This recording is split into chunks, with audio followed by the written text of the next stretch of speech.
The impromptu speech is a good opportunity to develop some quick thinking skills and being able to sort of pull your ideas together quickly and then sort of present a speech that is articulate and very much on point.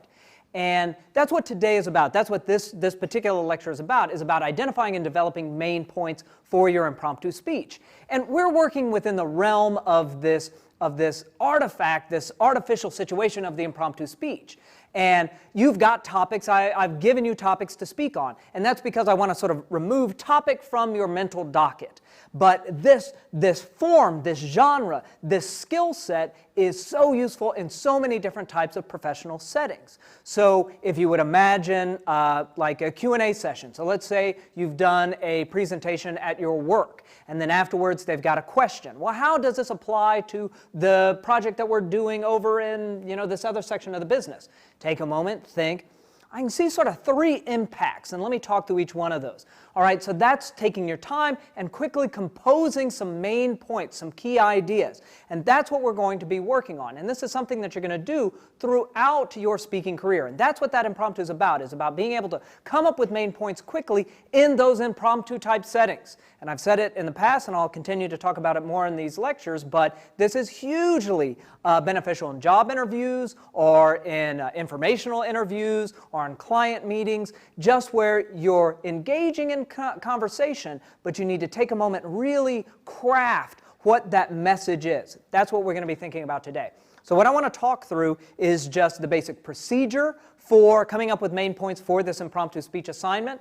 Talk through some potential prompts that you might use to help prime the mental pump and help you come up with main point ideas for your impromptu speech. And then I'm going to ask you at the end of this video to prep an impromptu speech. So let's go ahead and begin with the process of invention. When you decide on one of those impromptu prompts to select, you should look at it and decide on your position.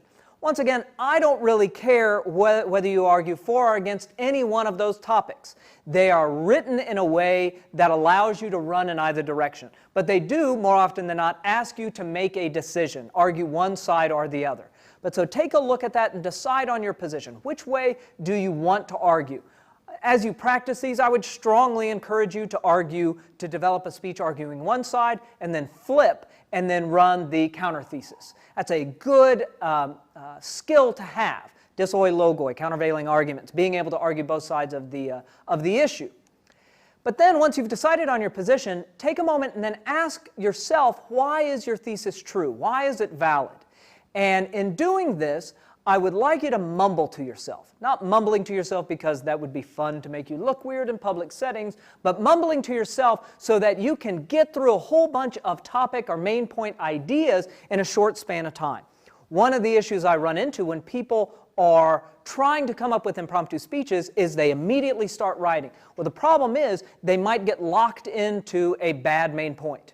And since it's on paper, they stick with it. So just sort of talk to yourself, run through probably 10 potential issues, or 10 potential main points, responses to the question, why is my thesis true? And in doing so, your main points should be claims, not topics. Okay, so remember what we just talked about in terms of what a claim is. It is a reason that you want your audience to take as valid. And so I'm asking you to be coming up with main points that are claims and not topics. So let me show you what I mean by that.